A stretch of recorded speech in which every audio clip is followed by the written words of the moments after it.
Like the sea, time returns in waves, carrying stories, questions, and voices that demand to be heard. Here we explore social, gender, and climate justice through culture, lived experience, and the tides of change. I am Ileana, this is Above Time, and with that, welcome to this episode.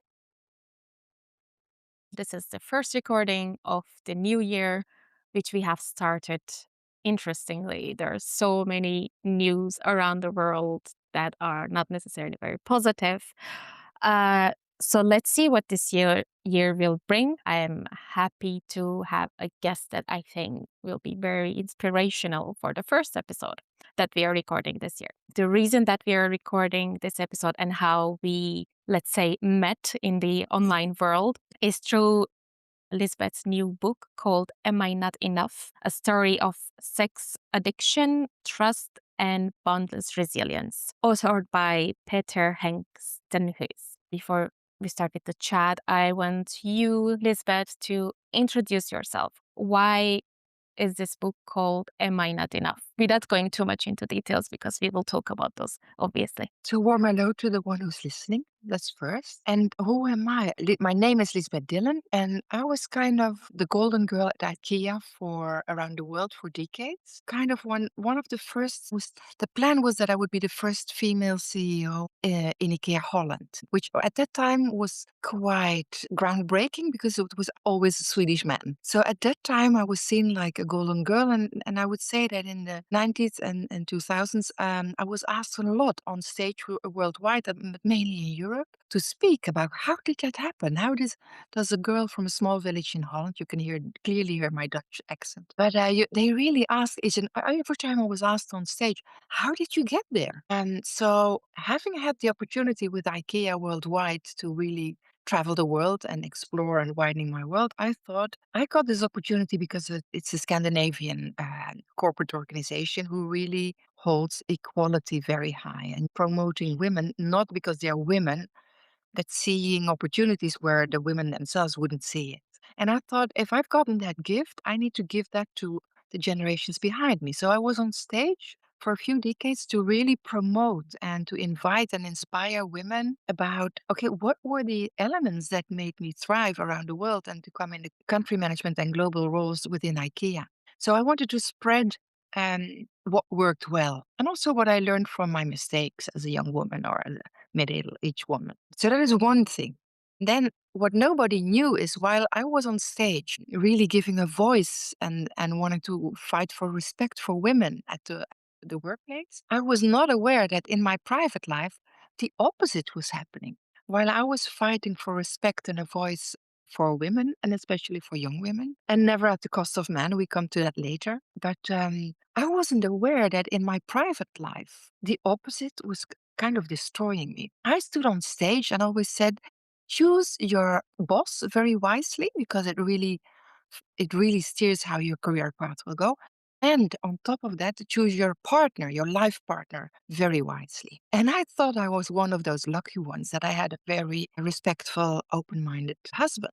Now, the story of the book, Am I Not Enough, is that without that, while I was speaking on stage as the so called role model, a lot of press media, TV, radio, invitations at the Royal Palace for expert debates, etc. My husband was actually triple addict, but a more hidden, and one of the hidden taboo topics was sex addiction. So I got kind of completely the opposite of with my professional life. The place where I was supposed to be safest in my personal relation was the place that damaged me most. And that's hence the title of the book, if I then wrap it. Am I not enough? Because I know when I speak, I work a lot with women around the world. And I know one of the small sentences in ourselves is either at work or either privately is like, am I good enough? Because the bar is high and we put ourselves and we raise our standards. I think we are our own hardest critics. So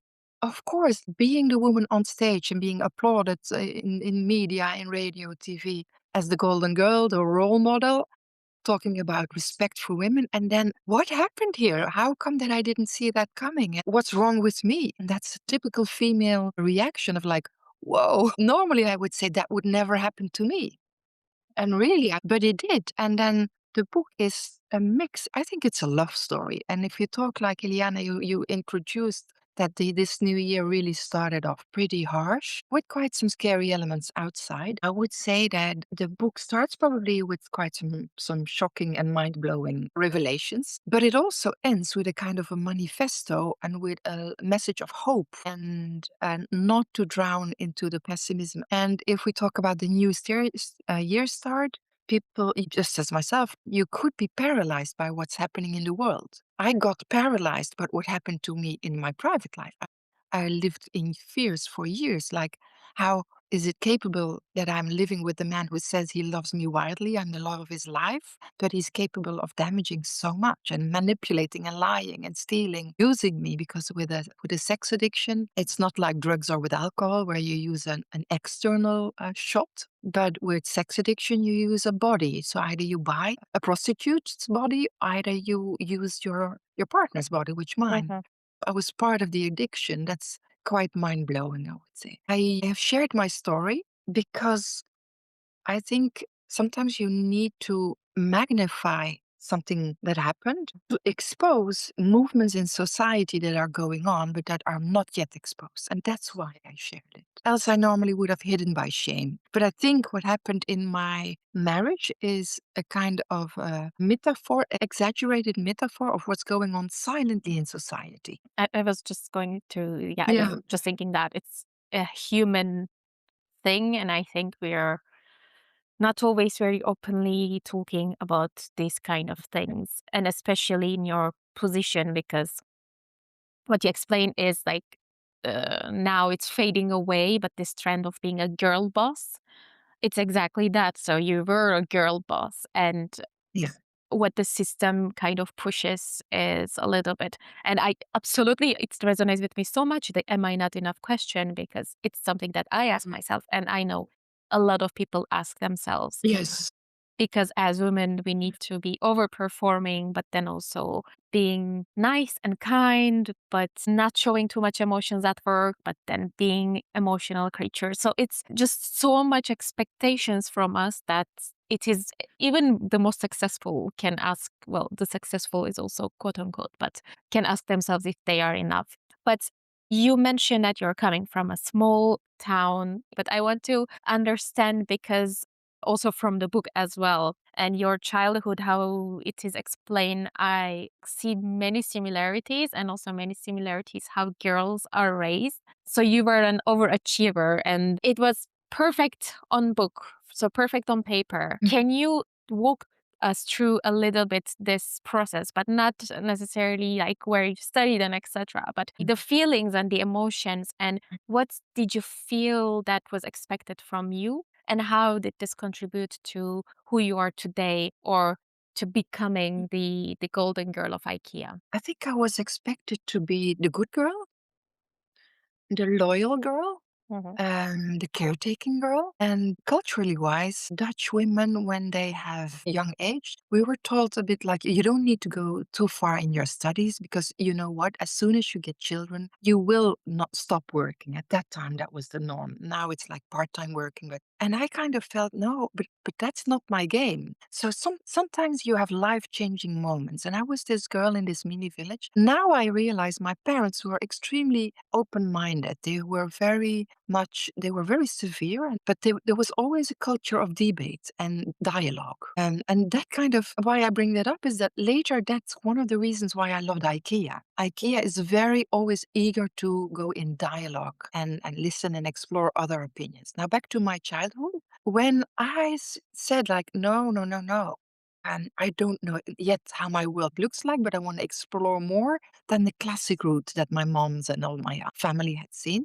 The answer was, well, if you want to travel, you have to become an air hostess. And I thought, like, okay, so I did like this summer job. And then I was checking in. I was put behind the check-in out counter for checking in suitcases. This 16, 17-year young girl, helping checking in suitcases. And everyone was like, isn't this great? Isn't this international? And I was like, hell no. Sorry that I swear. It should be my suitcase. I want to be checked in. I don't want to be the girl serving the man who traveled. And that little metaphor really woke up a little voice inside.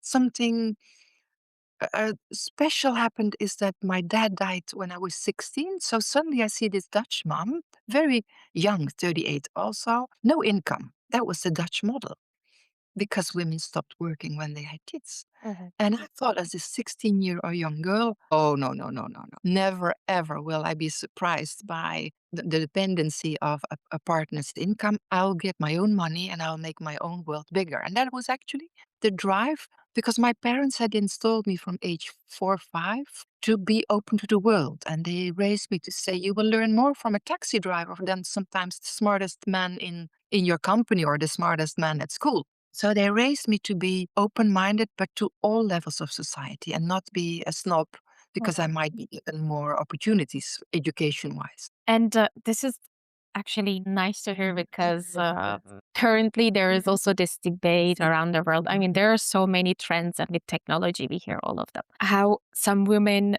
promoting Yes. the trad wife or like Yes. this being traditional wives and etc. And I feel like the discussion is in such a wrong place that as if we are discussing women's options or women's choice to stay home or not, but it's mostly about what you exactly say because you can never know what life brings. It might be that your partner dies or what happened in your case, for instance, if you were not a woman that is independent and has their economic independence, plus having this trauma or sadness or being depressed by what's happening, then what would become? What would you do? I think the whole story of my ex-husband, because I left him, and in the end, the whole book is about my searching. Should I stay or should I go? Like that song. Yeah. This has been quite a few years, but indeed, the fact that I had financial independence makes that I always choose my life partner because of I want to be with this life partner, not because I have to. I have no choice. And so, coming back to your previous question, how did that good girl shape you? The whole, growing up in the mini village and then going into the corporate world. I think it also shaped me to see that I had an enormous sense of responsibility because I was doing different than the rest of my school or class. Quite some Dutch school friends were looking at me like when I became a young mom, but how can you be a good mom if you're a working mom? Oh, and on top, you're an international traveling mom. So, bam, the guilt went there. So I thought, okay, then I have to be an extra good mom. And at work, I was one of those few women at the top being a working mom. So then I thought, okay, I have to tune down. They need not to know that I'm a working mom. So I would never say my daughter is sick or my daughter. I would organize it or I'm tired, the sleepless nights, or she's sick or school is suddenly stopped. don't have a solution.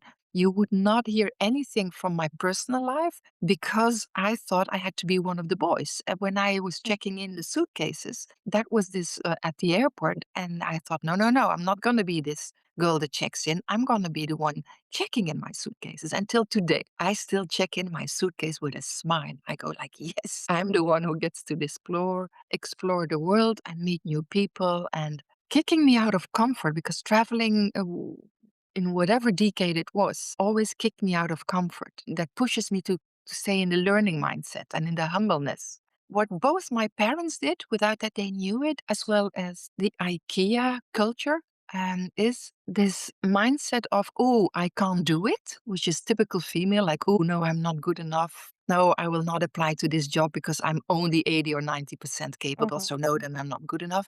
Both my parents, but I didn't know that, as well as IKEA, they learned me I can't do it and then three dots yet. So both parents as well as IKEA around the world, each time when IKEA suggested a promotion where I go like, oh no, I can't do that, they said yet. So they kicked me in the learning mindset all the time. And we just had a small talk just before our talk now. And I said to you, I was in Australia on Monday, opened my first bank account because I want to live there partially and I'm going to go back to uni. And I'm 63 and a half, but I'm so eager to keep learning. So for me, the invitation for the one who listens and who maybe resonates with some things like, am I not enough or am I not good enough? I would be so, so warmly cheering and say, you know what? You have so many opportunities in life to learn, also to fail is also okay. I failed drastically in my private life and I'm not so proud of it.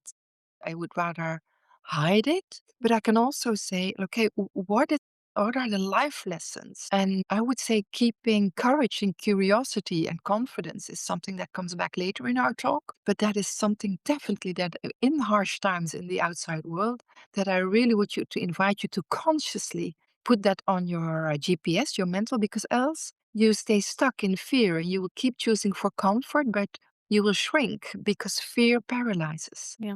You mentioned that you were hiding, that your kid was sick and etc. So you were more on the trying to fit in the boys' club, let's say. Yes, absolutely. So two questions there. First one is maybe it's a yes or no question, or you want to explore it more. But I want to know if you think, looking from today, was it worth it to try to fit in the boys' club? And second, because you mentioned that IKEA was a bit better maybe than the other companies in terms of giving more opportunities to women, not because they're women, but because they deserve it and etc. But even though they had this mentality, do you think that you were a little bit like behind the doors, kind of pushed to fit into this boys' club? Do you think that you had this peer pressure?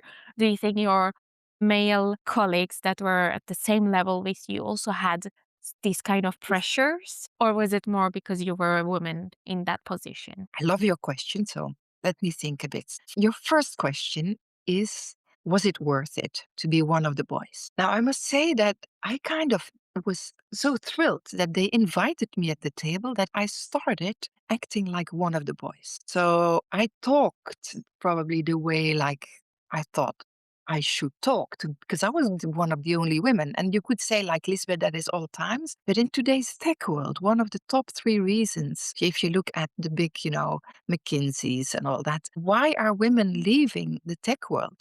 So there was this whole pipeline of stimulating women into STEM. And then but they are leaving. And why are they leaving? And then one of the top three reasons is because they're the only one at the table and they feel quite alone. But now back to your question, was it worth it? Yes, for two reasons. One, when I say I was one of the boys, I became one of the Scandinavian boys. So they have a culture which is much more a balance of masculine and feminine values. So when they heard and they picked up the Swedish guys, the Scandinavian guys, when they picked up that I was kind of parroting them and not too serious, not too much humor, not too strong, pushy, not too timid. I was really a little bit tiptoeing. I should not be too much, shouldn't be too little. All this searching as a female, like, okay, what is safe here? And how do I blend in? Because that's a universal need of belonging to feel safe and blend in. The advantage was it was the Swedish guys who said, no, no, no, no, no, Lisbeth Dillen. We don't want you to tell us what you think we want to hear. We want to hear what you truly think. Was it worth it from another side? What I suppressed was being female. Mhm. What is it to be a woman? What is it to be a working mom? That manifested itself by not listening to my body. I would always be on. I would always be positive. I would always be the can do because I was this eager, galloping horse, and I still am today. Hungry to learn, hungry to meet new cultures, hungry to grow, hungry to grow the teams around me, hungry to give wings to people, to move the business in performance. So I could do both business growth and people growth. What I did not grow was my health. I pushed and pushed and pushed, and I was this adrenaline junk. Keep go, go, go. And my body has been giving me many warnings. But, the loyal, good girl, the perfectionist, am I not good enough? So when my body said stop, I would go like, okay, shit weekend, need to rest, filled the. But I would go in the sixth gear. If it would be a car with 5 gears, I would go slow down to the second or third gear in the weekend. But Monday back, I would go back 5 or 6 and go like full speed again. And I became dependent of that always can do attitude because saying I can't do it didn't fit with the image of what I was learned, can't do it yet. Yeah. Yes, it was worthwhile to be the boys, one of the boys, because it were Scandinavian boys. No, it wasn't worthwhile. One side, because trying to be always the strong cookie, and because I had to be reliable, inspiring, role model, being one of the first women, it was at the detriment of my health. And I'm so happy that the younger generation is much sharper and better at limiting. So you will never hear me say like, oh, when they are not married to work, and I go like, no, gosh, how great that you take good care of your mental health. My mental health always has been super sharp, but my physical health, I kind of paid a high toll physically. Yeah, I agree with you that the new generation, and I think I'm one of those new generation. I'm talking as if there's another generation, but it's better at putting limits, having some boundaries. But I feel like these patterns still exist. Long hours. I think these are Yes. still things that we kind of praise. Yes, And it's part of the success criteria, and I think it's a translation of course, my generation who gave up a lot of their private life to become a manager or in the top roles. So we kind of sacrificed stuff. And we think that that is the game. If you want to play the game, that's the rules of the game. So, of course, we role model that loyalty to your company, and certainly with the digitalization, always on, always available, are like this kind of like magnified, that it's not only subtly wanted or encouraged as seen as a trait of loyalty and do you take your job serious, but as customers, I think it's an interesting little loop to make. As customers, we expect 24/7 service. mhm, We want anytime, any person to be available when we have questions. We don't like bots. We would like still to be answered by humans. But of course, that means that it has an economic impact that also companies start to run 24/7. And then we've had globalization. Then we also have, you have now companies where I have teams that say, well, you know what? I start with my mornings with Asia. I start them in at 6 a.m. or 5 a.m., sometimes a meeting, but then at 7 in the evening, I might have a meeting with Canada or with the US. But my regular job hours is actually more the European hours. So I think we've gone quite far. And I think it's both an invitation to you as individual to say, how far am I willing to go and what do I need to stay fresh? Because I think with the changes outside the world, with the heaviness of what's going on geopolitically, but as well as with AI, I think being female or male in the past, you would probably get listened to and promoted because of the answers that you could give. And I think the future of work will be much more rewarding to those people who ask the right questions because we generate so much know how and collective intelligence, either by working in teams, either by working and pulling intelligence from AI, that your brain needs to be fresh to distinct like what's going on, what data, what info am I being fed here, who owns the information, says who, is this a truth or is it this is manipulated data. So the freshness of your cognitive function is being stimulated much more in the future than it probably was in the past. So coming back to, yes, the success model of working and always being available 10, 12 hours a day, it will be at the detriment of your mental lucidity, your mhm. freshness, your helicopter view. You will just starting to chew and swallow any data, any information that you will be given because of the speed.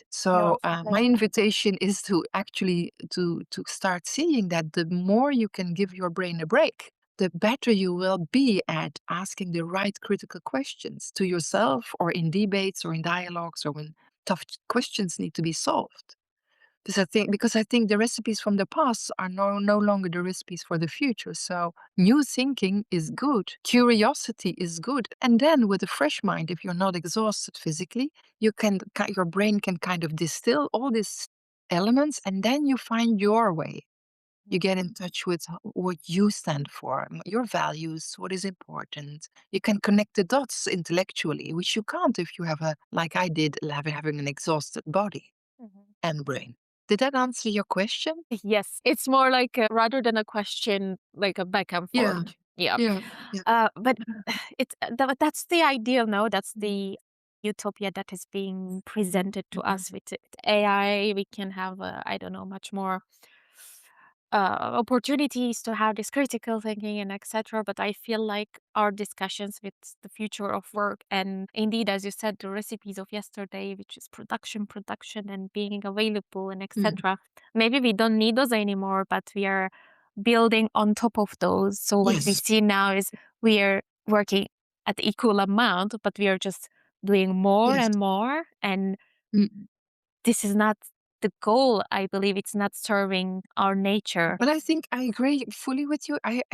Like to use the metaphor of the fridge, and that is in each of our fridge at home. If we don't clean out our fridge regularly, but fundamentally or structurally, you always have mayonnaise or ketchup or whatever that is completely beyond expiry date. The fridge metaphor I use for we hang on to products slash the metaphor is work behavior, success criteria, which in fact have way past their expiry date. So I embrace what you say by saying, yes, but we are, for me, at a pivoting moment where old success criteria, old business models, old behavior models, old leadership is going to be expired. So the fridge and the expiry date means that we need to not just add Mhm, into the fridge, but we need to clean out and say, okay, guys, this processes, systems, success criteria, especially when we talk about for women. If you look at, there is, I think, it's the UN for women, they raised the figure this week that I think 75% of lawmakers are men. Yeah, guess what you get? What do you get? So, and the same is for this whole discussion, we should empower women. I'm getting tired of that because I'm older and I've been hearing, "Oh, Lisbeth, you're so empowering, you're so inspiring." And I go like, if we need to keep going by empowering women, you try to fix the women, but you don't fix the system. And it takes up from today on, if you talk about equal pay and equal leadership opportunities, it will take 130 years until we will back be at equal. But I've been hearing this for more than 2 decades now. So I'm aging and I'm going like, we're going backwards. And it comes back to your little, or it's not little, but your input about the tradwives. We are moving on a speed of very strong, big pivotal changes. And yes, certain systems, models, behaviors, and success criteria are in the fridge with expiry date, but we haven't found a new model yet. So mhm. when things are unshaky outdoors, people always go back to nostalgia. And then you go back to old models, and then you go back to tradwives behavior, or you go back to, how do I say, the safety jacket. You also see it, it seems, in music. You see it coming back Yeah, in nostalgia as such is something moving.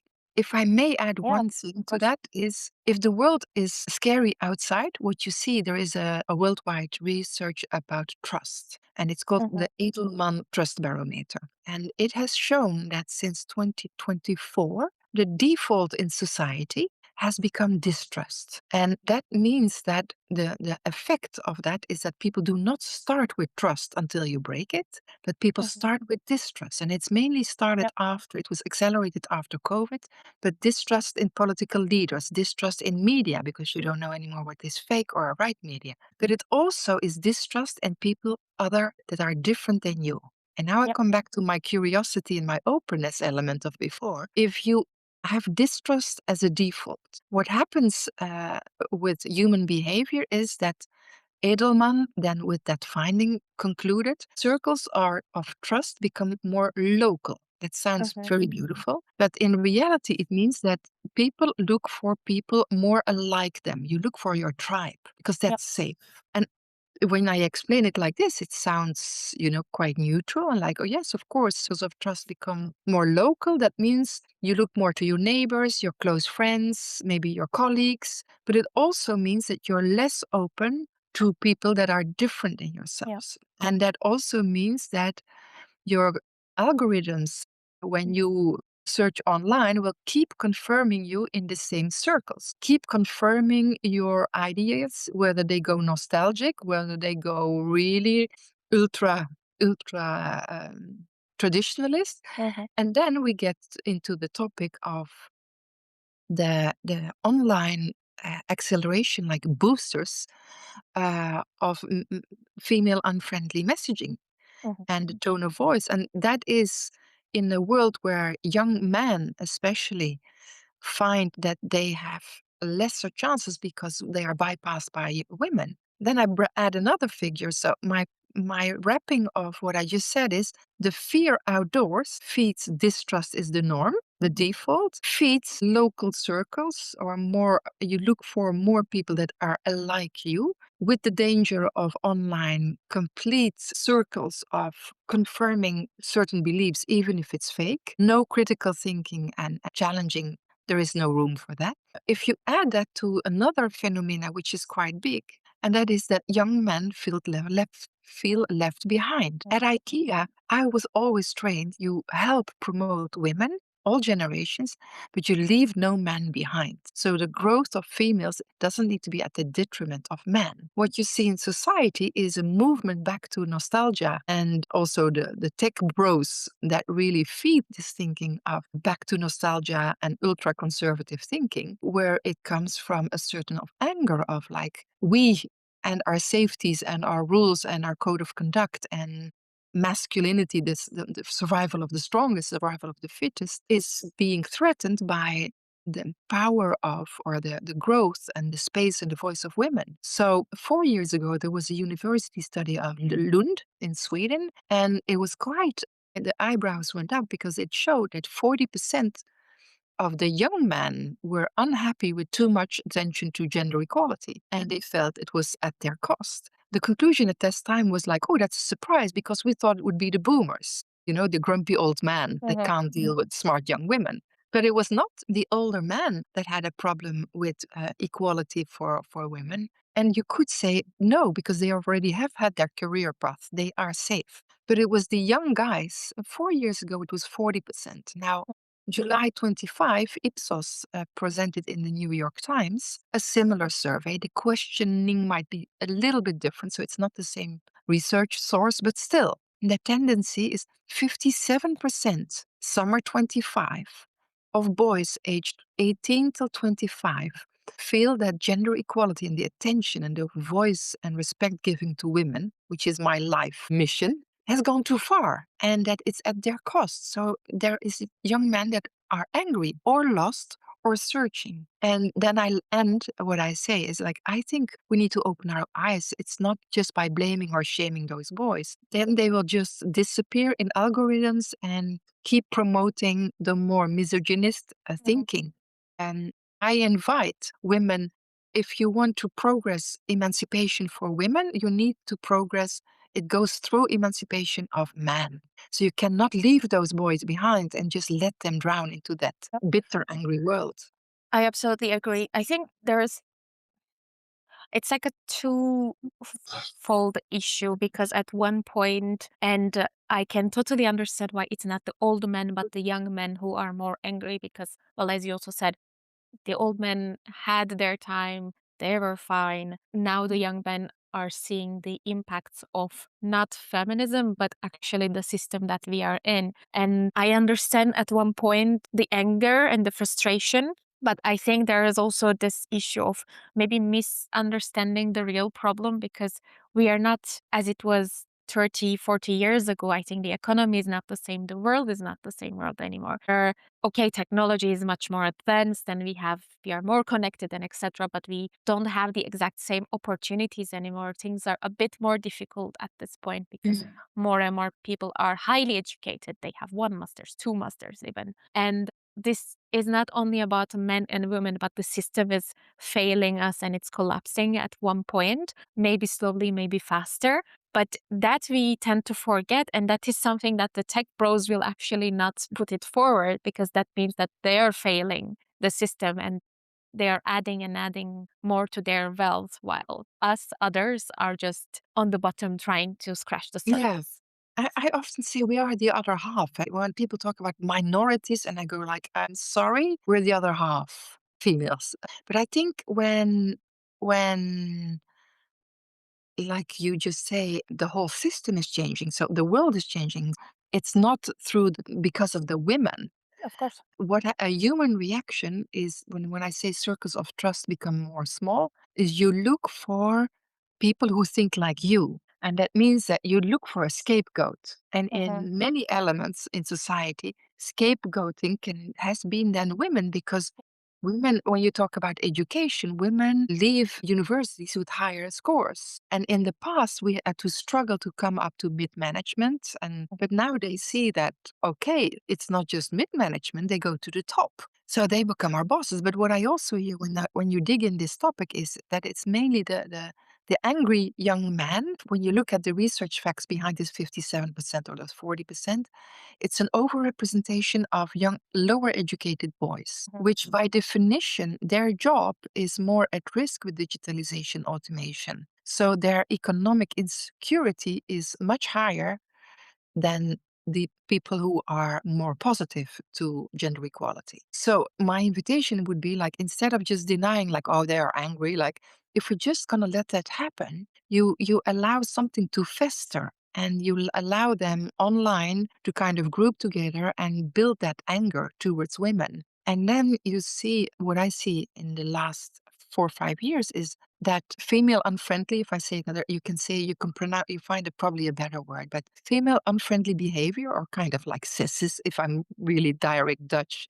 sexist behavior becomes normalized, becomes banalized. Do you know that, for example, I wrote it in a keynote, in a speech, because I give a lot of keynotes now to take my voice again and bring up this topic on the agenda, but from an inspiring and not a moralizing, but more an Mhm. inviting. How does good or better look like? Instead of bitter becoming bitter men and bitter women and polarizing, no, the world needs better. So let's move that system. But online, there is a research in the UK and in Wales. Online, young women are have 27%, 27 not percent, 27 more chance to be harassed online by men than men by men. So 27 times more probability that you will be, as a female, be harassed online. From the generation of 70 to 21 young girls, one third regularly gets really unwanted sexual images. So harassment and invasion and, like, how do you call it? Trespassing? In Dutch, you say grensoverschrijdend. It's like you cross borders, you Mhm. cross limits. Behavior becomes normalized. It's like it's okay to do that online bashing because it's anonymous, or like, and that sets the tone. So there has been a lot of attention also recently in Europe about security for young women, older women at night, in the dark, on the Mhm. street. But all research findings go and say, you know what? Actually, not being safe for women is a much bigger issue in personal relationships at home than at street. Women are more at risk for mental, physical, sexual abuse in private sphere than at night at the street. At the same time, boys and men have a 10 times higher risk of suicidal rate, because men have not been trained to kind of, I don't want to talk too much about men because I don't pretend to know everything about men, but men have been trained to toughen up and to hold up. And when they have mental challenges, like my husband, if I come back to the topic of the book, that's what my resemblance of society is. We don't learn our men easily to handle their heartbreaks, their heart pains. We tell them as young boys, toughen up. Yep. But the suicidal rate is much higher for men than for women, because women have what it say, we have social circles, and it takes a Yep. village Support to raise system. it. Yeah, and it takes a village to raise a child. We always, everyone says, yeah, yeah. But you know what? When boys become men, we tell them to toughen up, hold your emotion. And you know what? When you have emotion, anger is good. It's a sign of strength. And that's how we kind of train them to not regulate their emotions, their impulse control. By definition, testosterone has a different way of working with impulse control. But my husband, if I bring it back to that metaphor, he had three addictions. We talk about alcohol, porn, and sex workers. In an addictive brain, when you compare that with alcohol or with drugs, everyone knows that after a certain while, your brain gets used to the substance. So you need more whiskey, more drugs to come to the same level of escapism, Mhm. because you suppress a pain. Now, For my husband, that was more alcohol, more obsessive porn, or more visiting sex workers. And that was his way of numbing out because he had not learned to cope with how do I regulate my pain? How do I work if I have low impulse control? How do I get impulse back? How do I get my brain back in control instead of my need to escape? But I love it when you said that we are so focused on fixing women. Okay, we fixed it. What? We become CEOs, we become this, we become that. We fix ourselves so much as if we were the problem, but not the system This, no. itself. And we did nothing with boys and men because they were the Yes, system already. I agree. So And not huge separation between the both genders. And as you said, things are changing, everything is changing, how we see work is changing, but then how we see families and partnerships and couples are yeah, changing because private life is also political and it is shaped yeah, by how we live yes, outside. yeah, And there indeed the topic of the book and your experience comes back, as you said, your husband, because you were maybe taught to be the good girl or etc., but also on the way you learn from your peers, from other women, from your education that you need to become strong, but also share your emotions maybe with your friends, as you said, finding a balance. But men, I see that, and especially maybe for the previous generation, that was not the case. You are not supposed to cry. You are not supposed to show yeah, emotions. You don't really share these kind of feelings with your friends or male colleagues or etc. And then these kind of addictions or behaviors, yeah, or as you said, not being really safe at home because there is an anger that needs to express itself. And most of the time it expresses to their partners because that's yes, the easiest way to do. So coming absolutely. back to that, maybe can you tell us from also your perspective, how did this addictions unraveled? How did you find out?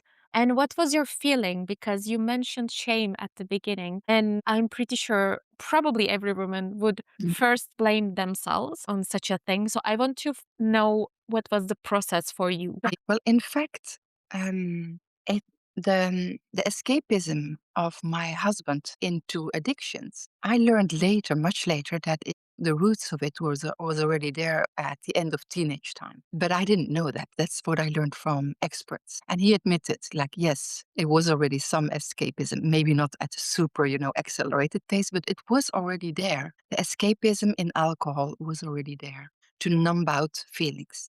Now, I discovered it in 2012 and very naively because I'm not a big drinker myself at all. So I found that he kind of started to numbing out. It was like, do you know these helmets that you have when you drive a motorcycle? It felt like he had this, fully covered motorcycle helmet on, but it was like transparent. I was like, is there someone in there? I saw that he kind of like got disconnected from reality, be work, be our private life. It was like, where are you? And I thought it was strange. He had like lost one or two jobs, certain promotions that didn't go, like it was. And I at that time I was in my golden girl time and becoming the CEO of IKEA Holland, 10,000 people. And he gets twice a job that stops and says, like, we do not renew the contract. And I could see that was a rough ride for him. So I kind of dimmed my light. I thought I tune down a little bit. I don't tell my glory stories. And I tell how fantastic he is and how much I believe in that he certainly can do this. So I was a cheerleader for him. And I tuned down, really typical female. You dim your own light so he doesn't lose his shine. Mhm. That was already a pattern in our world. Without that, I was aware of addiction. I already did that. To not outshine your partner because, his ego, his pride. And yes, I can be a power woman and a boss girl outdoors, but of course, indoors, I should also be the soft, gentle, understanding, strong woman, strong cookie, but not put shade on him. It was Like very the good girl that you were, it's again the actually. good girl, the loyal girl, because I think that the role model, of course, of our mothers, we talk about no, we have escaped that, but we saw our mothers sacrificing to keep their families happy, to keep their kids and their family or even their marriages together because they had no other options. So subtle unconditionally programming has been sacrifice, be loyal. And I didn't feel like I was sacrificing because I thought I had a very equal marriage. I thought I had married a very open minded husband. And if you would see him, you would say, modern guy, sharp, not at all classic, grumpy old, not at all. Very modern, open guy. But I didn't know he was numbing out his old pains with alcohol. And alcohol was discovered because I could see he completely numbed out, couldn't get in touch. The reality testing was gone, the social complete isolation. And then once in a while, naive me, I found in my garage when I had to open a box of wine, you know, these 6-pack bottles. I opened it and I find 2 empty bottles in it. So I go back to him. I said, "You have to tell your wine guy. He's selling you boxes of 6, but there is 2 empty ones in it," which shows so absolutely how naive I was. For me, that was, of course, the sales guy who cheated and who manipulated his client. Never again was I even aware that my husband, because my husband was, if you ask anyone what was his moral beliefs, it was very much integrity, respect, and if you take certain choices, you have to step up for the consequences. He was all about honesty. All. He would like, no, we're not visiting these friends because one of them cheated on the other, so we're not hanging out for New Year's with them anymore. And we're like, okay. Those kind of things. No, no, we will not see them because they are not the boyfriend of my daughter once had like really wrong behavior and he told he's not welcome in here anymore. He's been disrespectful to his bonus daughter then. So high moral standards. So never ever in my world my husband would be hiding alcohol. So it was these bottles, but then when I connected the dots, I thought like, oh, there. And it was mainly, if I really go fast forward, when he lost these 2 projects, because in the book we explain that he's an architect, and he lost 2 big projects where he was not promoted or not rehired again. So he was at home because the big promotions or the big projects didn't land, were not renewed, if I say it gently like that. Saying more tough, it was stopped. So there he sits without a job, and then suddenly when you see him home 24 hours, not looking for a job, completely like far from the world. It's like hello, knock knock. And it was only when he was at home that I was thinking like something's wrong here. And then I went to, if I fast forward, I went to expert help as a typical thing that I learned at IKEA. There's nothing wrong if you can't do something yourself, but you find people who are better or you recruit people in your team that are better than you are. Yeah. So here I went as a little brave soldier. And I thought, okay, my husband is probably drinking too much from what I see, but he's not seeing the serious of it himself. So I went to look for expert help. And my family, my friends said, Lisbeth, you shouldn't go. He should go. But it shows like my typical female behavior, gonna save him, you're gonna help him, right? So I go to Maastricht and in Holland, because in Belgium I was quite exposed in press, so I didn't, and also with pictures, etc. So I didn't want to be seen. So I went to Holland. There they told me, you know what, step 1 already happened. And I said, like, what do you mean step 1 down the hill has already happened? And they said, well, step 1 is they lose their jobs because, of course, due to addiction, they lose access to cognitive brain. And like at home, it's not in reality. He's not owning up to responsibility. He's not empathic to nor to you nor to at work. He's very isolated, egoistic because his own need needs to be fulfilled, and that is getting his alcohol shot. But that has an impact on his cognitive function, his social function, his reality testing. And so, first thing they lose is their job. Tick, Lisbeth, done. And I go like, oops, yes. Second thing they lose is their wife or their partner. And when that happens, then it accelerates very fast in the third step down, and that is they lose their house because of the divorce. Then they enter in the gutter. This was the short speedway that they predicted. And I go like, no, no, no, no, no, no, no, no, no, he's different. We are different. We are a love couple. We are special, blah, blah. So I tried to get him back upwards. So I found him a job. And then I found, so that he did not slip down the hill, the 3. And I did find him a job. And then after a few months, he kind of, the boss who knew me, he says, can I get a call? Because I think, is there an alcohol problem? Because I smell alcohol in the morning. And I go like, no, I thought we had it under control. He had promised he stopped it. And from that moment on, my radars went up even more. Then fast forward, the book really starts with an opening scene that's really quite heavy, where I've just found out this and everything that it did to me. But I discover the sex addiction purely by coincidence, not 1 millimeter, because with alcohol, you could say, yes, his behavior had changed. But if you're on drugs, everyone, a partner, you see it. But a sex addiction, you don't see. So I was super radars on alcohol, but I had no clue about the one element where I was protecting my husband to everyone. I was speaking well of him, giving him all the space and room. And I'm not like Maria Magdalena. I just thought that is out of love. Love rules. And this is what you do for your partner. And I made mistakes. And one of the big mistakes I made is I loved him without boundaries, limitless. But actually, it meant that I kept lowering my limits and I kept lowering my standards. And I was protecting him while he was damaging me. And did not see that. It was very manipulative. And the book describes a lot of people say, wow, of course, we do not recognize the sex addiction part. But your book is a revelation and such an inspiration of hope to reveal all these mini subtle mechanisms between men, women, society, expectations, the system, the conditioning for both men and women, but also the small things where you lower your expectations, you lower your demands to please, to fit in, to be loyal. And without knowing is you protect your partner and you damage yourself, but you don't see it because we is more important than me. Yep. He is more important than I am. And I was not this submissive woman at all. So how could this happen? Is that the strong women, and I think it especially happens to strong women, that you can be very strong at work, in vision leadership in a project or in a role or official leadership or management or expertise thinking. You can be very strong at work, but you know what? At private life, you use that strength to fix problems, to swallow when you are either not respected or humiliated or just crushed. You cover up your pride with, no, I'm a strong woman. And you misinterpret resilience with tolerance. Resilience is so without boundaries that you become tolerant and tolerant and tolerant in the name of love.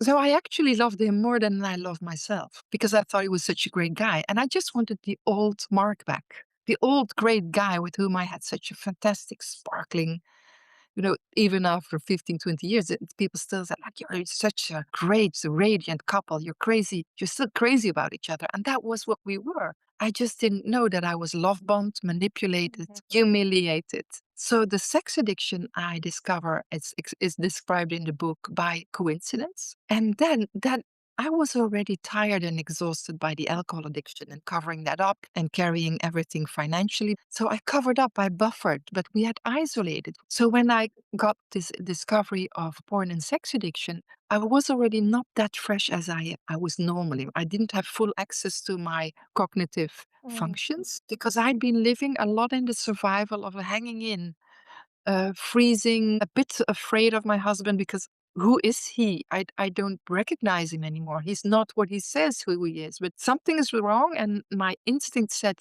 he's off. He says he's not drinking, but for me, it was only drinking. What I didn't notice was that I was beautifully for more than a decade manipulated, gaslighted to cover up like a firewall so that I would never discover the dirty secret, which was his shame of being a sex addict and his shame of saying, I can't stop it.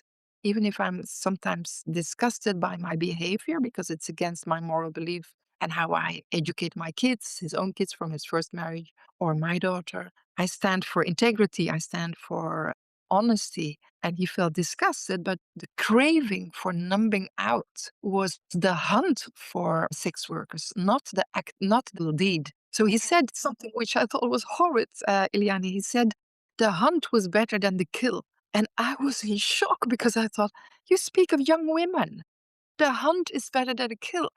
And this is me standing on stage for years and years talking and helping young women to get respect and to get a voice. And I have a husband who talks in a language. The hunt was better than the kill. It's like I thought it was yuck. Now, what did it do to me? I completely crashed. My body took over.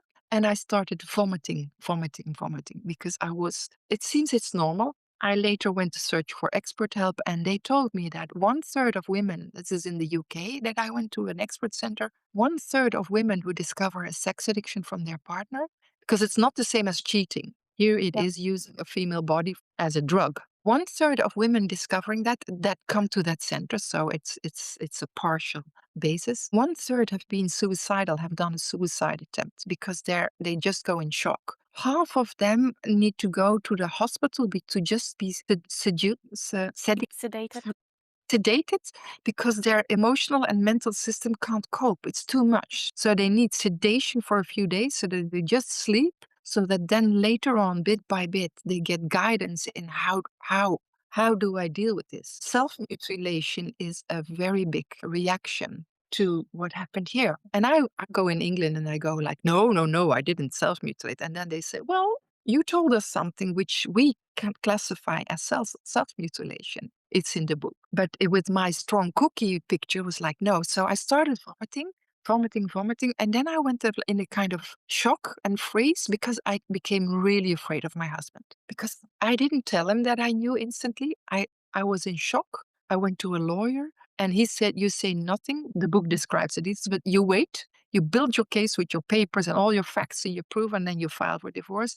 And while I did that, my eyes were open, my super alertness of alcohol, now my radars were open on the other addiction. And I saw it happening under my eyes, and I saw the beauty. The Oscar goes too. He was brilliant. And I could see how he lied to me and say all the loving, I want to die in your arms. You're the wife of my dreams. I always called him the man of my dreams. My short name for him was Momd, MOMD, the man of my dreams. But he became the night. So I got nightmares. I got triggers. I was complete shock. And I became so afraid of how can this husband, who at one moment says he loves me, wants to grow old with me, will do everything for us to die in my arms because I was the love of his life, how can he brilliantly lie? I saw him better than George Clooney. I thought, hell, you're good. If I could laugh, I would say, wow, you're great.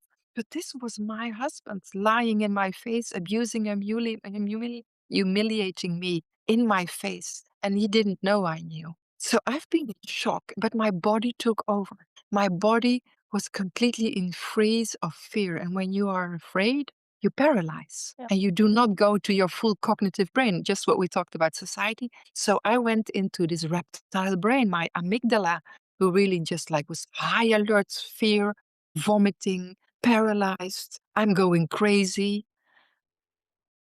And the biggest damage done, actually, what I find out years later is that I don't dare to trust my call of judgment anymore because how can I have been so fooled by the man that I loved most, where I was supposed to be safe most? So, what about my call of judgment? That's the biggest damage that I still struggle with today. And it's interesting because you were the golden girl, the very successful person, and you were making judgments every single day, actually, and decisions. Everyone said, "Oh, you're a smart cookie. You're fresh. You have the helicopter view. You diagnose the essentials. You see what's important. You're visionary. You're inspiring."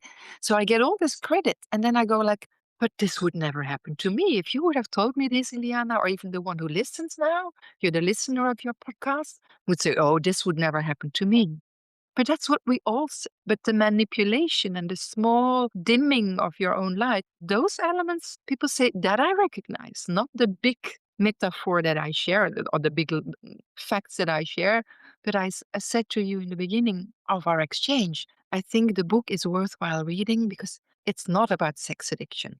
It is about what are the mechanisms that strong girls, strong young women, strong women use their strength to eat shit, to put up with non-respectful behavior, to dim their light, to adjust, to please, to save, because they're strong women. So they're programmed to solve problems of others, and their shame will make that they will do everything in their doing because you feel responsible for things that actually you're not responsible for, but that's the conditioning of the system. Absolutely. And when you're talking about your ex-husband's behavior, which is addiction is absolutely not on your control. And even cheating is not about you, but it's about the other person. But you mention it as you being humiliated. And I want to ask, why do you feel humiliated or why did this bring shame? And I understand because this is what society also actually puts on you because whenever something like this or cheating happens, you always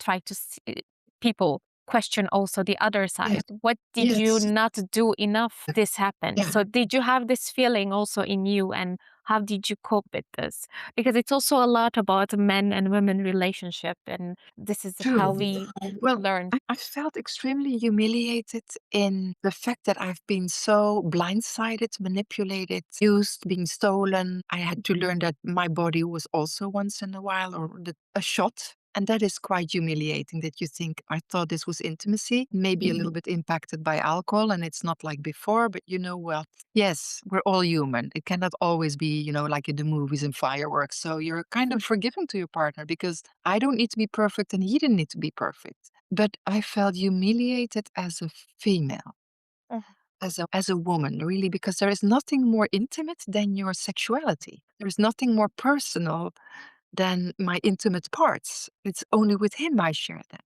I felt humiliated because he betrayed my trust. I had given years of him to give, to be safe, to recover from alcohol addiction, covered up from him, kept it away from children, family, friends, buffered financially, buffered emotionally, buffered rationally, socially, to give him all the space and the respect. I never blamed or shamed because I thought, shit, then you really need to be in a bad place. So let me help you. And then instead of getting the respect for that, I get abused even more. So one of the life lessons as a woman was afterwards that I thought by being very giving and giving and sometimes lowering the standards, I would get respect. But now I've learned, and it's a big one, that you train others how to be respected in the way you respect yourself. And I think I had lost self-respect after Mhm. a while by always lowering the boundaries again and more and more. So when I lower my standards and my boundaries, and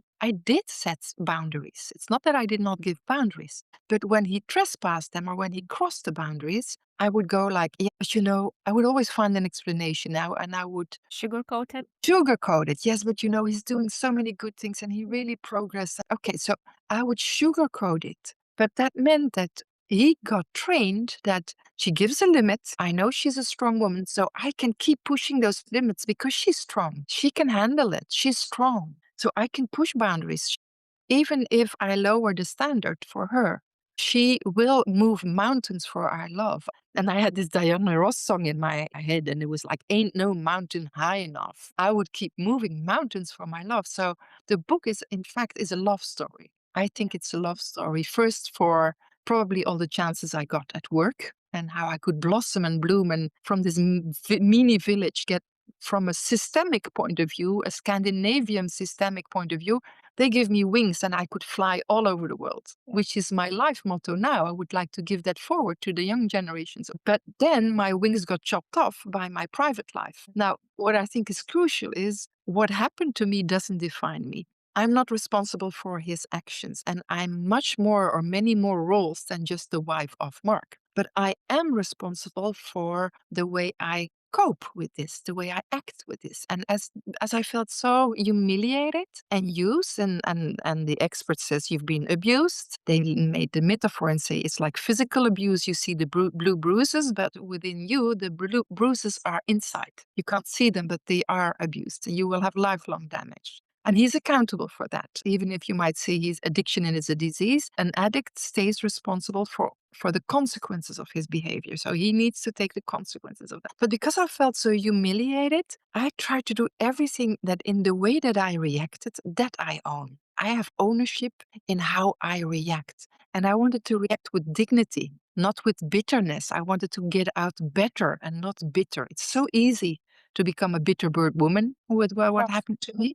But I thought, no, I have had such a beautiful school of life with the system and the Scandinavian way of living and thinking, where there is a balance between masculine and feminine values, and where the growth of one doesn't go at the cost of the other. We are responsible together for society, and we are building a new society with new norms, new rules of the game. That's my school of life and my school of thinking. So I'm not going to have this horrid private experience, even if it lasted for over 10 years. I'm not going to let that reduce me. I'm going to get back on my feet, living my school of life, living what I stand for. And that is, I'm going to contribute to making it better for other women and young men, and not become part of the bitter, polarizing, angry bird, ultra conservative.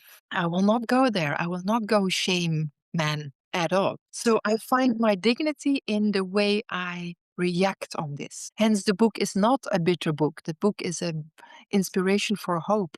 What can you do? Because in England and also in Holland, when they learned me more about addiction, I got told these three C's: you didn't cause it, you didn't control it, and you can't cure it. That's everything I can't do. But I come from a school of thinking, and I think women can go back so much into their power when you tell, okay, you can tell me everything that I can't do, but if I want a systemic change and if I want a better life for myself, I need to go and stand in my power. What can I do? What's my area of influence? And so I kicked out the can't do, can't control, can't cure. And the end of the book lands with a manifesto and a message of hope for young women, a manifesto with hope for young men, where we're in it together. And I end with an invitation to look at the future, also in this scary outside world where things are falling apart, with the three C's, which is, I mentioned them earlier: curiosity, confidence, and courage. And in the word courage from the Latin lies the word cor, and that is heart. So I think we need to bring more heart and less competition and mm, this harshness that is getting into the world, because the world is tough. That is not going to give a better system. And I think we all deserve better. So it's a book of hope and of love. That's great to hear because, as you said, you could have chosen to be the angry one, the "Oh my God, this happened to me and that destroyed my life." Well, it kind of really knocked me off my socks. So I Absolutely. can share you this, but I feel quite naked when I share this, because Mhm. it was so much easier to stand on stage, the Golden Girl. How did you get there? I've been invited on stage and I've been giving key inspirational keynotes. How did I do that? And what were my lessons when I failed? I could have stopped and then stopped talking now and hide in shame, because I do feel shame. His addiction became my addiction. Isolation became my isolation. His shame became my shame. I have a question related Yeah, to go. that. And I mean, please feel free to not to answer if you don't want to. But when you were talking about how you were covering up things and you said you did this for love and because of love, but can it also be because you were the golden girl, you were covering things up, you were managing teams, you were kind of a manager in general, and then you wanted to manage this issue as well? Or maybe because when you were talking about it, it sounded like a mother protecting their boy as well when they did something, when they broke something. Like, no, but he's a good boy. He's very nice, and he does this, he does that. I wonder if it has a little bit of that as well. I think that my ego would want to say, no, it was genuine love, because I never felt like a mom to him. I felt like a partner, but I was fighting like a lioness to get my old man back, the good guy, the great guy that I knew. There was not a mother, because I held him responsible. I said, you need to find work. You cannot just dump this on my shoulders. So I was behind his back, but what I did out of love, I did overcompensate. And I thought it was not out of mothering. I thought it was my role as partner. When you have a partner, it's in good and in bad times. So I felt it was obvious that I would do everything in my power. And I was a power woman. So hell, I'm gonna get you back on track. I have handled so many shit situations at work, or threats, or challenges. Of course, you'll get the same care, attention, and stamina that my work would get. But I think now, if I look backwards, is it's also somewhere there was this little deep devil of guilt. Like, did I get too much shine? Was I too Mm, much the golden girl? Was this, even if my brain knows, and I was told by the experts, be anywhere in any country around Europe, they said you didn't cause it, so you're not the reason. But I thought, have I been shining too much? Did I take shine away? Because he didn't get this promotion. He stagnated and I kept boom, boom, boom going up. So did my shine take away his shine? So I find kind of like a responsibility slash shame. Was I too successful? Did I damage his masculine strength by being such a strong cookie? So I kind of felt ashamed of the boss girl, mhm, the super women, and I'm not superwoman. I make mistakes. I've made many. So I'm not want don't want that your listeners think, oh, like this is like super girl. Not at all. But when I make mistakes, I was allowed to learn from it. So at work, so I thought, well, and also in my youth, you learn from mistakes. So the learning attitude was always my driving force, both in my youth with my very open-minded parents in Holland, as well as with the system at home and system at work, where when you go out of your comfort zone, you will always fail and make mistakes, because that's how you learn new things. If you stay in comfort, you will never make mistakes. So this is what I applied to my husband. So yes, there was some kind of shame, because probably we both we didn't want to admit that we had failed somewhere dramatically. And my shame was, as a woman, where have I lost it? Because if he would have taken, I said it quite harsh to some friends, I would have loved that he was a coke addict. Because then you do not need to question, did I have enough coke with him? Did I sniff enough coke with him? mhm, But when it's a sex addict, you go like, was I not good enough in my mhm, sex life? And he keeps like, no, Lisbeth, has nothing to do with you. And then I go like, how can you say that? So if he would have been a coke addict, I would never have to question, did I have enough coke with him? yep, If he was only an alcohol addict, nobody would say, did you drink enough with him? But when it's a sex addict, every woman that I know sometimes questions herself or asks gently to her partner, are things still okay with us, between the sheets? And you actually question, like, am I good enough? Because then we have all this wild world of porn where you see all these super bodies and women climax after 1 minute. I looked at a movie with my daughter, and it's Anna Hathaway, I think, who has a younger lover. It's a quite recent movie. And Anna Hathaway is an art gallery owner, and she falls in love, or there is a pop star, a younger, like 20 years younger. He falls in love with her, and they have a steaming love affair. And I looked at that movie with my daughter, and Anne Hathaway climaxes in a minute, and I hear my younger girl say, "Oh wow, that's so realistic, mom." And I had to laugh, and I loved it, because I thought, like, this is not porn. This is Anna Hathaway in a movie which kind of tries to bring up a cougar woman, or a 40-year, and she has a daughter age 20 something, but her lover is a 25 young pop star. So I like the freedom of thinking of that movie, but the movie showed a woman, boom, climaxing in a minute in porn. And our young children are being exposed, age 8 and 10, already watching porn with their mhm, cell phones. And we talk a lot about what are our kids exposed, but no parent is actually addressing the fact that young boys see that fake breasts, fake lashes, fake boot, and please do, if you want that as a female because you want to, I'm not there to judge you. The same for if you want to watch porn and go to sex workers, please do. I don't moralize that at all. It was just that my wedding, our game and our rules of the game were like, no, not with me. Please do go to sex workers every 2 times a week if you want or you need to, but not in my marriage. So that is, I'm not moralizing anything with, but the reality is that the picture of what young boys see and teenage boys see, and as the norm of how sexuality looks, is yep, this very classic male mhm, dominant uh, things, and it's not realistic. So then I hear all these young girls already saying, like, am I good enough? Can I live up to that standard? To bring it very down, boil it down. Two elements. Now I sound like a older woman, but in 2001, I have put females at the strategic worldwide agenda, females as customers. I was allowed to do that due to these Scandinavian men who said, yes, you're right. We talk about female customers, but it's all Swedish men.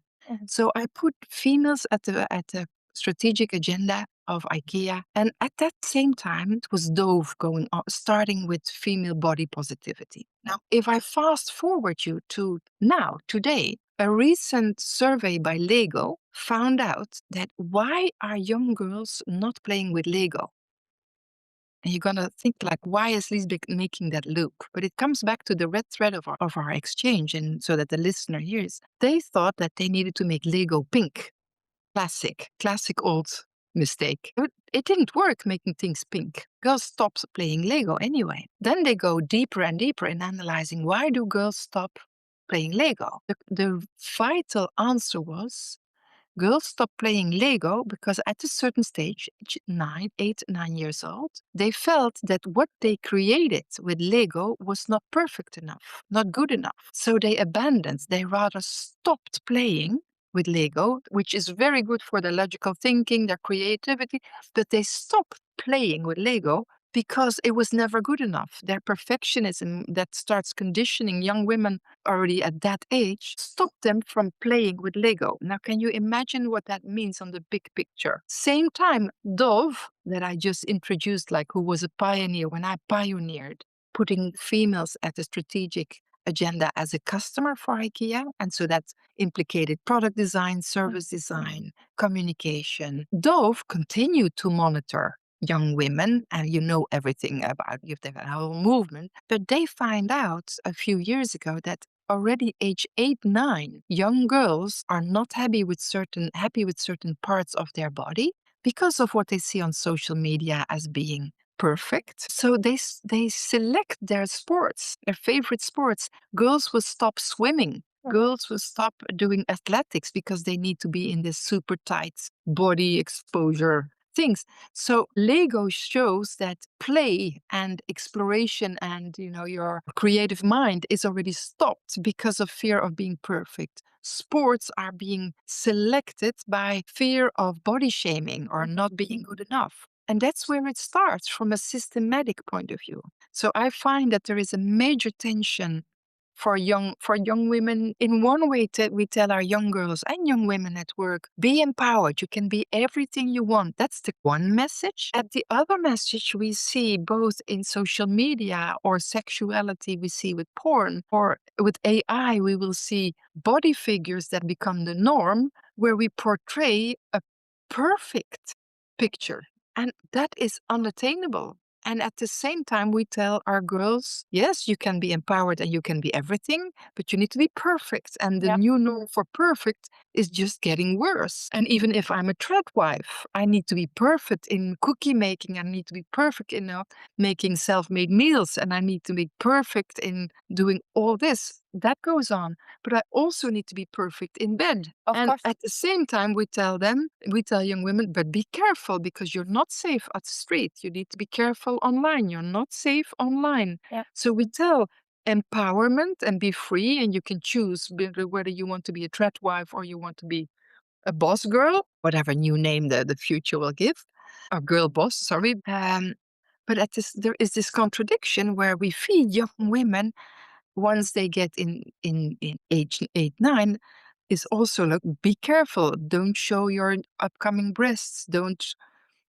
show this. Be careful. You become a young girl. Be careful if you walk on the street. When there is too many boys, go to the other side of the street. Don't go to dark parking. Don't go and public transport by yourself anymore. When you go out as a young girl and you go to a bar, never go to the alone, always go in groups. So there is this conflicting messages. Empower, you can be anything you want, and the system so-called helps you. You can go to any education, da da da da. But there's also this message of need to be perfect in bed, perfect looks, be fit girl, be diet XYZ. And then you're at the same time you're being told, but be careful on the street, be careful at dark and night, don't go jogging in the forest, in the park, because you're alone. So that's unsafe. So I think women get very conflicting messages.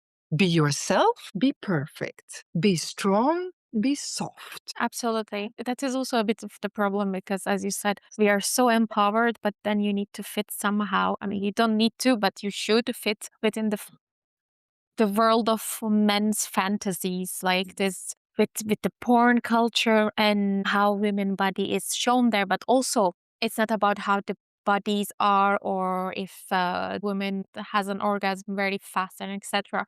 But also the idea of consent. So what is consent? You can't learn that Yeah, through porn because it doesn't yeah, show. Or the way to act and react and being part of fantasies, you are expected those. And I think there's also this problem that the more successful or strong or whatever you become, in order to find a partner, you need to actually fit in more boxes because then you might be intimidating men and etc. So yeah, it goes completely contrary because as yeah. we were talking, we did not we, but as a society, I don't absolutely it's not the woman's responsibility to do that, but society did not educate men the same way.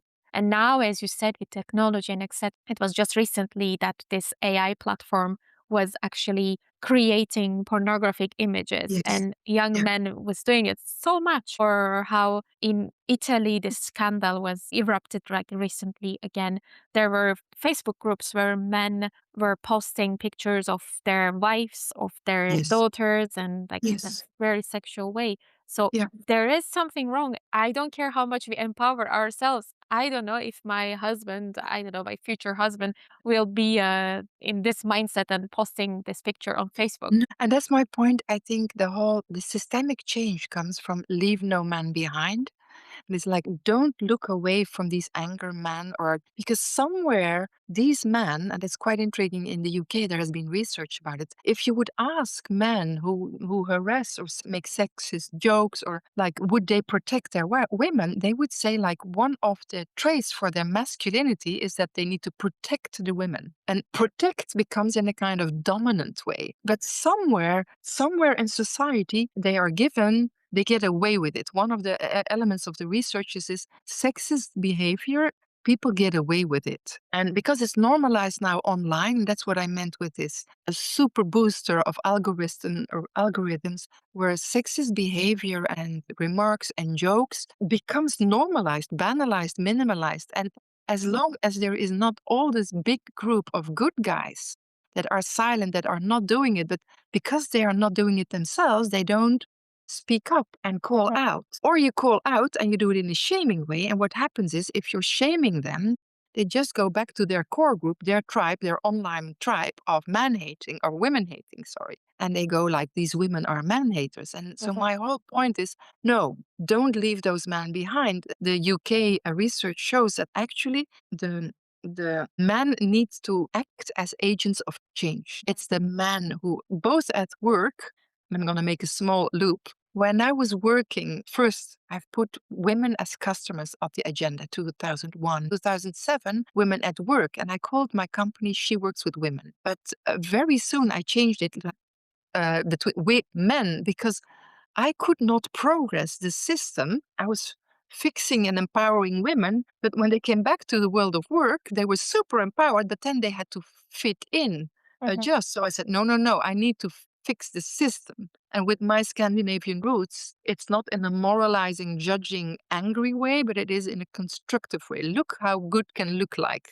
Look what you can do. And my invitation now is and that's what my keynotes are about. So if your listener ever has a room for inspiring, it's like the invitation for men to become agents of change, the good guys, because they are the vast majority, but they are silent because they don't do it themselves. So, but the more there is role modeling and media exposure about what good guys look like, then you have those guys that are in doubt. Maybe the angry, full angry revenge man, it's hard to convey them. But the searching man, the man, because I think, if I may, the author, Henk Peter Steenhuis, of the book, he said, Lisbeth, it's like there is, we see, when we debated this, he said, well, what you bring up is like there is the angry man, then there is the silent man, and then there is the searching man. Because I hear a lot of men, young men, say, I don't know what it is anymore to be a man.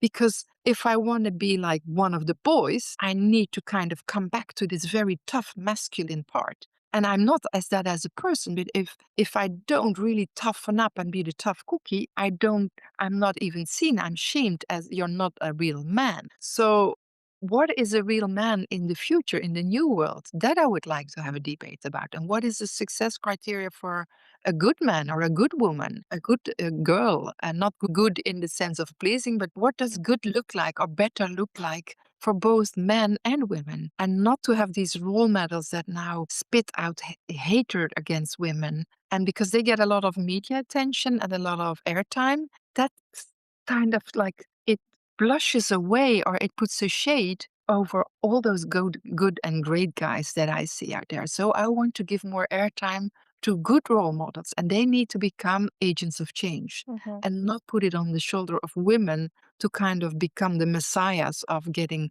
great guys. No. Progress for a safe, I believe in a safe world for women and a safe world for men. So I don't want women to bash and to talk man unfriendly as much as I don't want men to allow talk and bashing females. But it's a two-way street. Yeah, but I think today, especially with social media, hate sells so well that people just go towards it and it creates more tension and it creates more. Yes, And this is how it feeds it with likes, with shares, with comments. And the more you hate, absolutely. the more you create a debate there.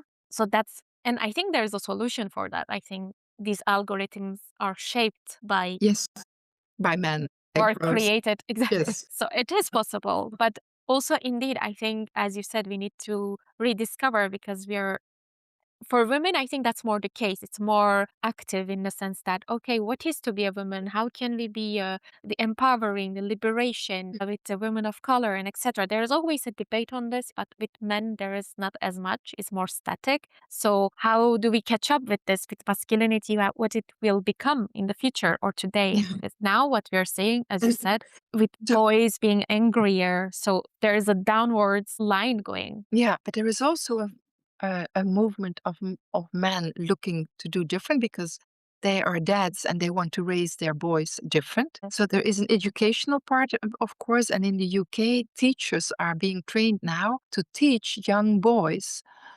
about all the hidden, but they don't live this. So they go like, but I'm not a bad boy. But no, how they get infiltrated with this subtle and how this female unfriendly behavior, mini drops, Yep. microaggressions, how that becomes normalized. So Yep. in the educational system, of course, but you cannot give everything to the teachers. And it will take generations if you start educating young boys at school, but at home they have uncles, granddads, fathers, neighbors who get away with sexist and misogynist behavior. The teacher cannot rebuild the system. But my invitation is I think it's not in my place. I need to eat the humble pie. I can share my life lessons. I can share eye openers. I can share invitations that we can do better and we deserve better. Both women deserve better and both men deserve better. But I don't want this polarization to go on because I think the world is in a phase where we are at a pivoting moment. There is danger out there. So more hatred. Don't tell me that then that you are afraid of war if you start mini wars around you on small scale. So I think that a movement within society becomes of a movement of individuals that want to change the system from within. And it's not up to me, at my age, to tell young women or young men masculinity of the future should look like this, femininity of the future. Then I feel like I become, you know, 60 plus when my age is not important. I don't want ageism either. First I've had sexism, now I don't want ageism. But I don't want to be the woman who tells you how you should do it. What I can give is my life lessons and my inspiration, my hopes. And I've been through many decades where there has been crises or war threats close by or further within continents that I worked with. So I want to be love warrior, not a war warrior. And so I'm a love warrior and say, I think humanity has crossed many dangers, many challenges. Yes, in my marriage, my love rules mantra did not survive because my husband was an example of where lost men try to escape in addictions or in solitude or in isolation. There is a big mental health challenge for men, and it's not by shaming them that we will move it. We need to have more than awareness, we need to move into action. And that if every individual makes a mini step, because you can say as an individual, but I can't change the big system. But if each individual impacts, say, 5 or 10 in your daily behavior, you get a cascade of movement. I mean, when you move to a critical mass, you actually get movements and you get counter movements. And so my invitation is to not go for bitter like I could have gone in my very damaging, destructive experience, but to consciously find your reason for being, or like if I want to make some kind of reason in my of existence, am I a lighthouse where I stand straight and I stand for my values and I give that light out to sea in storms? Or am I the one who destructs and who bashes and who claims and negative and bitter and distrust feeds anger and I will just go moaning? That's not how, when you close your eyes and you look at that choice of life, well, I became a bitter bird. I found my tribe with the bitter birds, be female, be male. But when you close your eyes, you will go like, what a waste, what a waste. The system is made by individuals, by people saying yes to things. And if you say yes to sexism, you say no to what? To a safe world in the future. No, yeah, And you mentioned that the world has been through a lot of dangers, and I think it is still actually, and we are maybe going towards bigger dangers, and it's the cycle of Mhm. life, it's the humanity, I think. But the important part is, as you said, to take the responsibility as societies. And indeed, it's very easy to get along with this negativity around us and everything, and it's just we are doomed kind of a psychology, but we can't really afford that because it's still we have each other here and there's no other place that we can go so far, expecting Mm. tech bros to Yes, to to tell send you us to that, Mars. yes. Exactly. But indeed, it's the little steps and the society, having this mindset of as a society, we can change things. And as you said, indeed, there are men that are trying to change this mindset. There are men allies, as they're called here in Yeah. Brussels as well, in the UK. It's a thing, but we also need to fight not only the anger, but also the algorithm that pushes the Yes, anger, absolutely. which is a more Yeah. difficult fight. And saying that, being mindful of the time, Yes. I would like to first thank you so much. It's such a pleasure, and I enjoyed every minute of our discussion. But I want to ask you to, because I don't want anything to be not said, or for you to not to express like one last thought that you think summarizes well. But thank you so much for also sharing your story very openly, especially a very emotional and very traumatizing story. I think that is important to remind us that we are humans and things happen even to the best of us. That's my the end of the book. I really invite and to say, you know what? Everyone has a backpack that you can't see. And it's so easy to judge people and to be harsh on people, but that's not how we're going to get. We live in a quite individualistic world. And I think one of the systematic changes we need is that we choose, is that what we want? Is it the survival of the fittest at the cost of those who have been hurt? But almost everyone has. But what do you do with it? And that's the invitation. And I thank the listener to your podcast that they listen to us. And I hope that they find this spark in the darkness, this spark of hope, because it really fuels you. Fear paralyzes, and hope will make you go into new routes. And we're stronger than we think we are. I'm sure if things turn bad, you will discover that we're much stronger than we are. And don't believe that as an individual, I cannot. you can do so much more than you think. So I hope that this is an inspiring one for your audience, and I'm extremely grateful, Liliana, for the invitation. My mission is to inspire young women, young men. I think that really, in the end, it's a universal need to have belonging, Mm. safety, and love. So we need to find ourselves in where we are common and not just emphasize our differences. So I hope that this podcast has given a spark of like fertilizer for what we all as humans crave, and that is belonging, safety, and hope. Yeah, that keeps us going. That's a lovely message. Indeed, it's easier to find the differences than just boost Mm. hate on it. Thank you again for your time. Thank you to the listeners. Indeed, if it is a long Yes, one, and for it their seems like patience. it's Yes. going to be a long one. And until the next time, take care.